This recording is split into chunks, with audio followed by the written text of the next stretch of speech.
not in digital transformation? Okay, so we are all in the business of digital transformation. I'm in technology since the 90s, so this is more than 30 years now already, almost.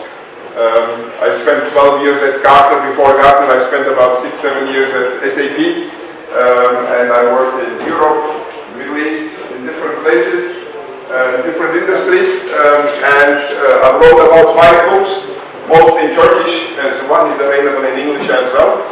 But the conclusion basically is that there is sometimes when things are changing very rapidly, and usually 50, 100 years later, we call them revolutions. It's like the Industrial Revolution with the steam engine and the combustion engine and with electricity. Can you imagine, even this conference is not possible, even this presentation is not possible without electricity. So you can't work, play, live without electricity anymore. The previous presentation about health and AI and ECG devices and gathering all that information is dependent on electricity. We could not function without electricity.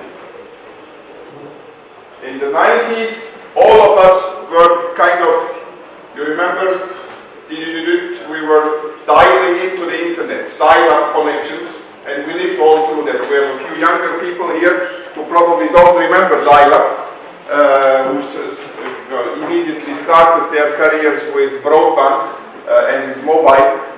People closer to my age have finished their university without mobile, as I did, almost without internet, and we learned to use the internet and the mobile later on.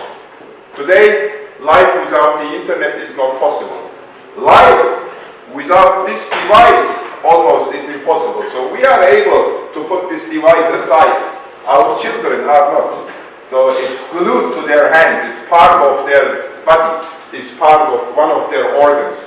If they run low on battery, it's like they're running low on personal battery. So they start shaking, right? So they're digital natives. They are digital natives, exactly. Thank you very much. We are digital immigrants. So we talk a lot about immigrants these days. We learned these technologies later in our lives. Potentially we could survive without using them, but it would be like living in the mountains. And nobody of us living in the mountains, and we don't like to live in the mountains, and we don't come to this conference to learn about how to live in the mountains. So, and today, of course, by the way, we call these technologies general purpose technology. They are changing the economy. They are changing society. They are changing how we are living and working and playing and living together. Obviously, today, what is the most important technology of all? No, Peter talked about it, previous speaker talked about it. Now it's all about AI, of course. Artificial intelligence is also a horizontal general purpose technology. So this is not just one new gadget. It's not like an ERP system. It's not like a CRM system. It's not like social media. It will change the way we are living, we are working, we are competing, we are playing. It will be there forever, and it will be in every single business process, in every single business organization, in every industry you can imagine. AI will be the topic for the next few decades. So yes, there is a hype cycle. Yes, different parts of AI go through the hype cycle. I worked 12 years at Gartner, so I know what I'm talking about. But this will dominate the discussion during this century for the next forthcoming years. So Peter showed us, including science fiction, where this technology could lead us to in 10 phases.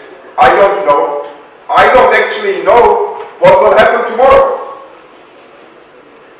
On the 29th November of 2022, I gave a speech, literally like this, about AI at a conference Why is the 29th November an important date? It is the date, the last date, before ChatGPT was introduced. On 30th November of 2022, the whole world changed. Until ChatGPT, AI was a very technical thing. It was for B2B, it was for businesses, for academicians, for startups, but it was not for the normal person. Like the iPhone. Remember 2007? In 2007, all of you were using either Nokia or BlackBerry. If you were texting a lot of emails, you were using the BlackBerry. If you were talking a lot, you were using Nokia. Both have disappeared. Almost disappeared. Still, both companies exist, but they don't even have 1% market share. So ChatGPT will replace Google, I don't know. Google just brought up within a few months Gemini. Microsoft brought up Copilot, right? There is not only ChatGPT, but ChatGPT probably is the most prominent representation of AI these days, and it became a consumer technology. You can use it for free. Now you can talk to ChatGPT on your mobile device. Many of you use it. If you don't use it, your children use it. If you don't use it, your employees use it. Remember again, 2005, 2006, we were banning social media from our companies. Facebook was forbidden, YouTube was forbidden. The network guys and the security guys were kind of closing those ports. What happened? With the invention of the smartphone, like in the school, everybody using Facebook and YouTube on their smartphone. You can't ban technology. You use VPN, you use your personal device, you use anything else. You can't ban AI or Gen AI. The genie is out of the box. Pandora's box has opened, and AI and Gen AI has been introduced to humanity. We have to make the best out of this technology. And I would like to take you on a journey how we came here and what we need to do about it. So, this is not a history lesson and it will be short, but understanding how we came here about the Industrial Revolution and the other revolutions is, I think, important, and it will take us only a few minutes. So there was a Russian mathematician, Kondratiev, probably you have heard him. He has created the waves model. And there are actually 5 waves. We are in the 5th wave, and we will zoom in into the 5th wave. But it started with the steam engine, of course, Industrial Revolution. We applied it to the railroads. Then we invented electricity and chemical processes for the battery. Then we invented the combustion engine and the cars and cereal manufacturing. And during those waves, there was always a big happening about in the middle of those waves. The first half of this wave was called installation period, and the second half was called deployment period. And wars, as of today as well, unfortunately, war is triggering technology deployments.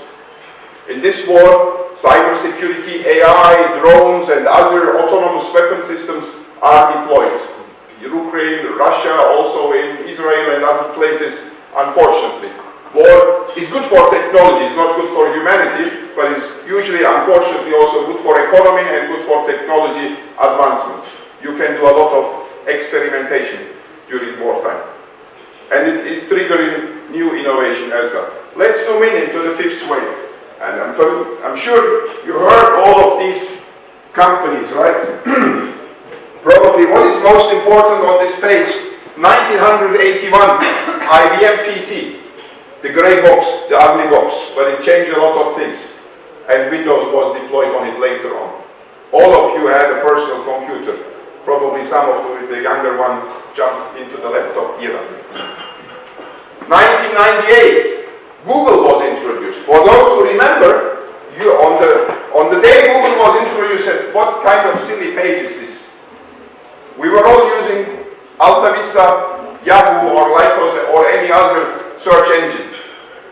Why is the white page, nothing on it? I don't see the stock market, I don't see the weather forecast, I don't see the news, because all the others were a portal with all the other informations.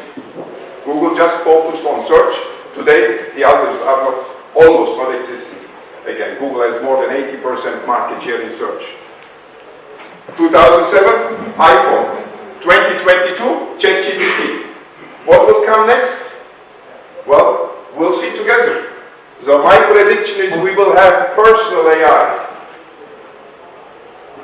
So there will be an assistant helping us with organizing meetings, doing shopping, organizing trips, booking flights for us, booking hotels for us, and so forth. I use this slide since the beginning of the year. And I was predicting that AI will do science. You followed last week, the Nobel Prizes were announced. In physics, Geoffrey Hinton received the Nobel Prize. I think it should be, he should be mentioned here. I will come to that page. So let's go step by step. In the early days, before the Second World War, we said there is a machine for that. What kind of machines? Washing machine. Washing machine is a great robot. Washing machine saved us time. We are all able to wash our clothes with our hands. We don't do it because the washing machine does it better than us. We invent technology and machines to improve our quality of living. And of course AI is improved. AI is smarter than us in many things, not in all things. AI does only one thing very good. The washing machine does wash clothes better than us. Somebody here who claims washing the clothes is better than the washing machine?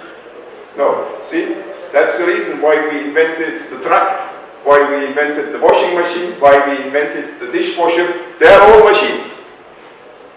That was an interesting time as well, the 20s, 30s, 40s. You know, for the first time we could fly to the United States with a plane. It was a lot of change. For the first time we were able to fly transatlantic. Today we can discover cancer, we can discover sleep apnea and do other wonderful things with technology. So when the internet was introduced, we said, oh, there's a .com for that. You can do shopping, you can do dating, you can do gaming, you can do gambling. There was a .com for everything. Those .coms crashed in 2000. There was the .com bubble burst, right? When the iPhone was introduced, not only the iPhone was introduced, also the App Store was introduced. Remember those days? We said, no, do you know this new app? There is an app for that. And today, actually, we say there is an AI for that.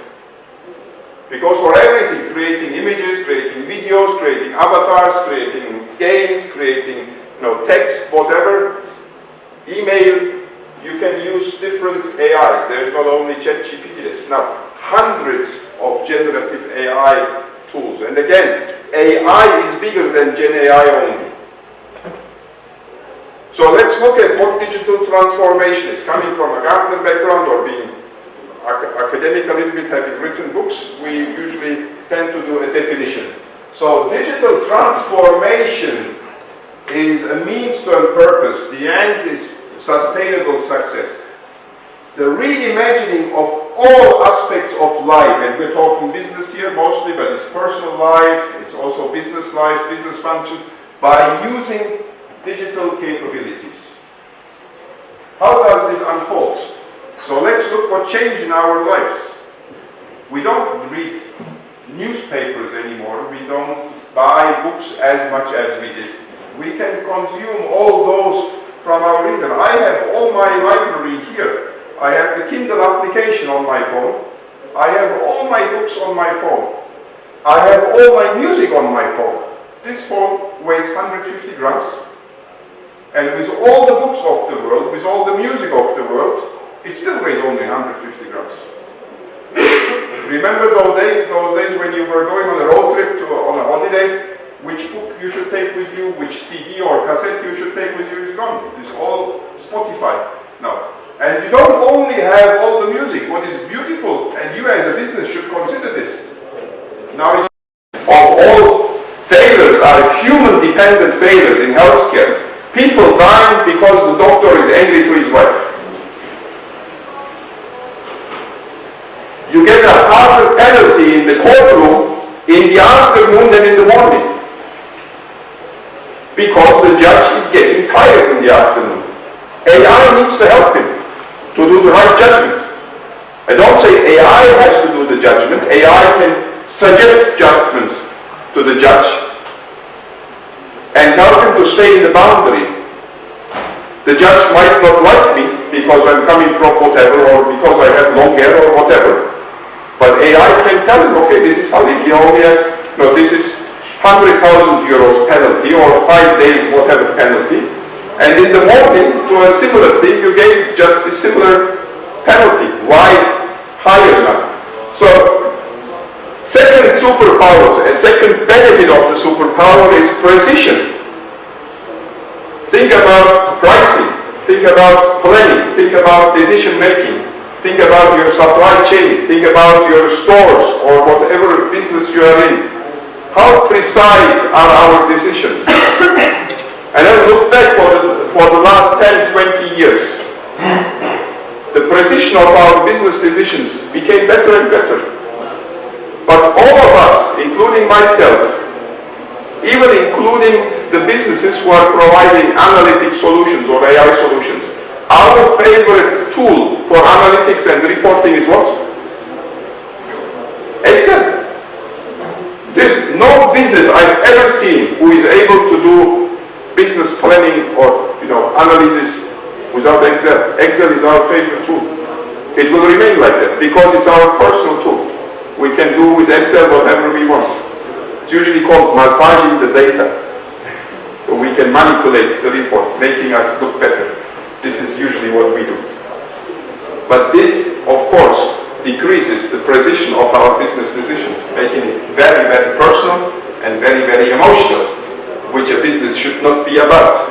So it's not Halil's business, it's the business, and I should stay in the framework, in the boundaries of the business rules, and don't put any emotions in it. Ideally, but we are all emotional about our business decisions. I was born and raised in Germany. The word precision in Germany is a very harsh word, it's very important. It's dominating the lifestyle of the Germans. If you have ever worked with Germans, you know what I'm talking about. It's very important for them to follow the process and be very, very precise. It's more important than any other human value. So that's the reason why it's very difficult to work with Germans. But they're very, very precise. So you probably would measure in millimeters. They would break millimeters down into nanometers or microns or angstroms and so forth. So it can be, it can be always more precise. It depends on your measurement and it depends on the tools you're using. Precision is important in your business. You're losing money. There's a lot of waste. Consider all the energy consumptions and carbon dioxide in the context of sustainability discussions. We have to become more precise. Also on the macro level with traffic planning in the city and so forth. And thirdly, digital enables us to provide more value add. Some things you just can't do with analog or hard physical technology. Imagine a book. It's printed, a printed book, and you discover an error, misspelling. You can't change it there. You can change it in the digital. You have an e-book. You can continuously improve the quality of the ebook. You can embed a video into your book on a digital device. You can't embed a video in a physical printed book. During lockdown, we needed to do different things on digital platforms, and most of us got used to it. So, one interesting, innovative question to you.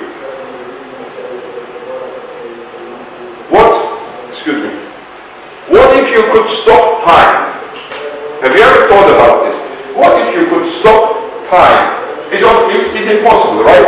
One constant in our life is that, every second, every moment, time continues. We can't stop time. But to innovate in your business, just think about it for a second.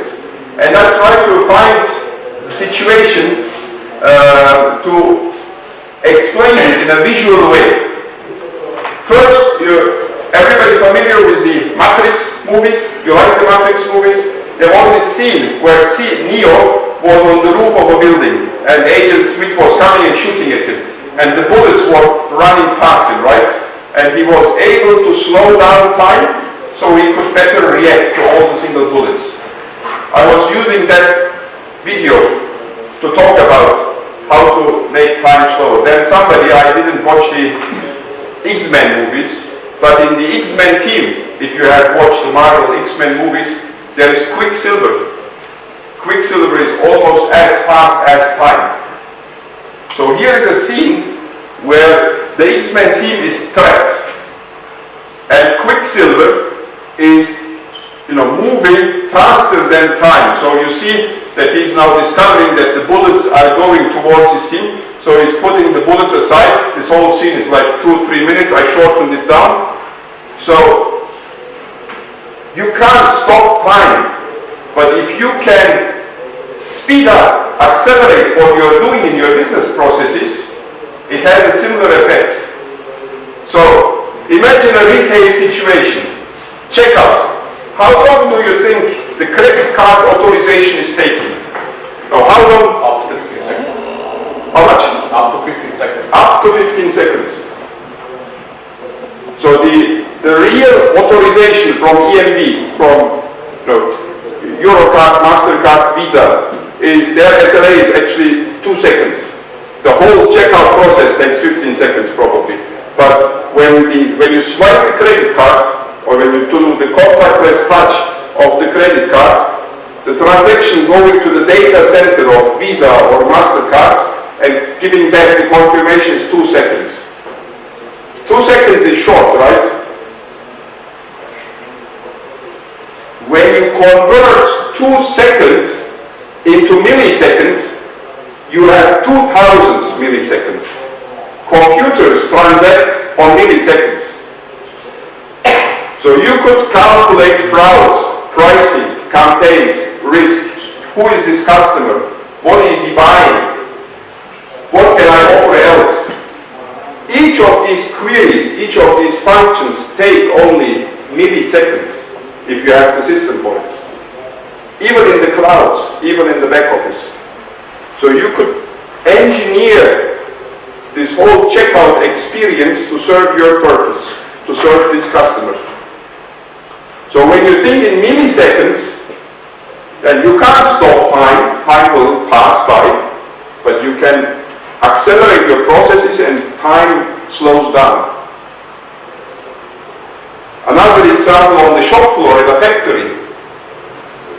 Now what you would do if you could stop time here, if you would have 2 seconds, what would you control? Breakdown, maintenance, replenishment, whatever is there, demand, supply, forecasting. Do you do that? This is Industry 4.0. This is digital transformation. Digital is light speed. If you can apply it, if you can put the computing here, if you can put the computing here, if you could put the computing here, we need connectivity, we need intelligence, and we need integration. These are the 3 superpowers for digital transformation. Another example about employees. In hiring somebody, talking with somebody about their performance. What if you have 2 seconds here only? What is the engagement? Is he happy about working in this business? Do we know? Is he already on LinkedIn looking at other roles? Do we know? You can predict all this. You can understand all this if you apply the right analytics. So just coming back, and Peter and others actually have invited me here because we are doing a partnership with them. Digitopia, very briefly, is about helping organizations like yourself in succeeding with transformation, with making transformation successful, easier, better, faster for you. And the way we have done this, call it transformation management. This is our digital maturity index. You can find more information on this on our website.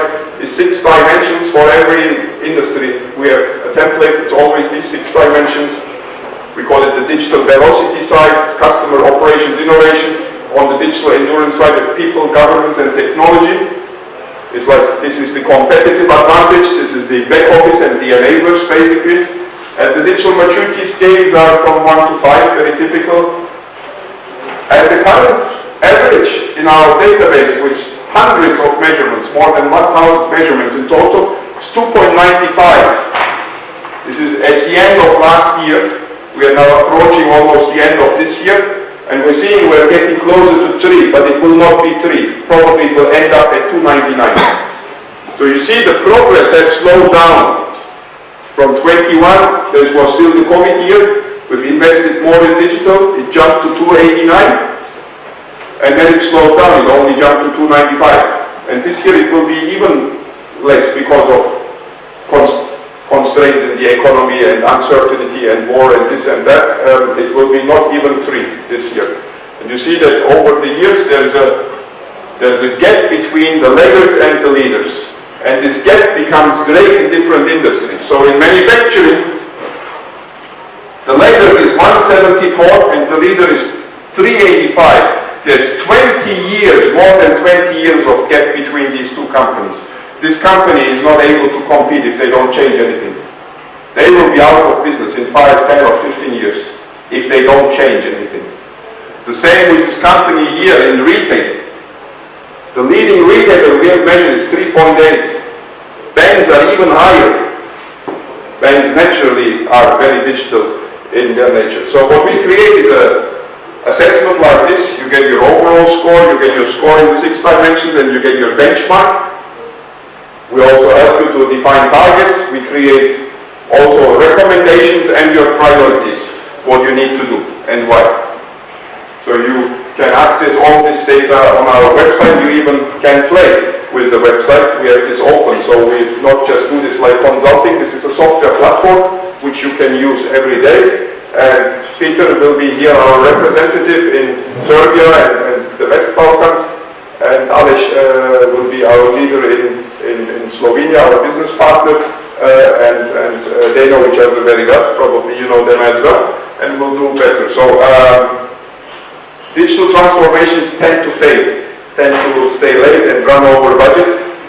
What's measured gets done. We help you to assure your success. We are quite passionate about that, and I'm personally, since more than 30 years, worked with hundreds of businesses like yourselves, different size, different industries, different countries, different continents even. And one of the most important issues that we always see in businesses is a lack of alignment. Everybody has their own priorities, everybody has their own objectives. Aligning your objectives, getting closer and finding mutual agreement on vision and priorities is very important. This tool helps you to do that. And especially if you're behind the benchmark, you need to accelerate. So you need to focus on the most important things. And here less is more. Defining the right priorities is important because the gap between the leaders and the laggards is dangerously widening. So I'm concluding, basically, I think there's three statements. Digital transformation, in general, enterprise transformation is a team sport. So you need the involvement of everybody in the team, including your CEO, including HR, including finance, including all the different business units. You don't need to be friends with everybody, but you need to have alignment and agreement on what you want to do. Because you're going on a journey, and if you don't trust the people